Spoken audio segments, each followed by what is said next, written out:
We now come to the section of the tutorial covering tables. Tables are a powerful HTML element with many uses. Tables were originally developed to present tabular information, usually scientific or academic data, but tables are now used for many purposes, from simply holding a chart of data in columns and rows, or for formatting input forms like I have here, or for laying out entire pages. In this section, I'll be covering the basics of tables, from the simple to the more complex uses of this very versatile of HTML elements. Since the advent of CSS, there are many web designers that think tables should no longer be used, or at least they should be used much less commonly. Many web designers use CSS exclusively to style and position elements and create page layouts. However, I don't think this is necessarily the case for you, despite the power, flexibility, and popularity of using CSS to lay out your pages. HTML tables still make a perfectly acceptable tool for laying out pages on both the micro level, for example, for formatting a simple table of headers and values, or in the macro level for laying out an entire page or document.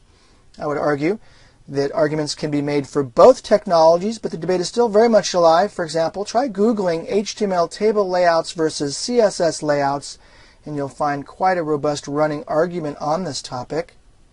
My advice here is to use either tables or CSS by deciding which element makes the most sense for your particular application, or which presents your document in the best light, or which appears to be the best tool for the job at hand. In fact, it might be both, and in many cases I do use both. I'll use a table formatted inside of a div tag to accomplish the needs of the page. As I previously discussed, tables have three basic components and thus three major tags. The table definition itself, defined by the table tag at the top of the table. Table rows of data, delineated by the table row or TR tag. In this case, I have two table rows. And then the table cells or table content, defined by the table data or TD tag.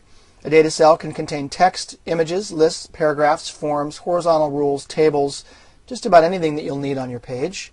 The table tag begins the table. You place what you want inside and then end the table with the closing table tag.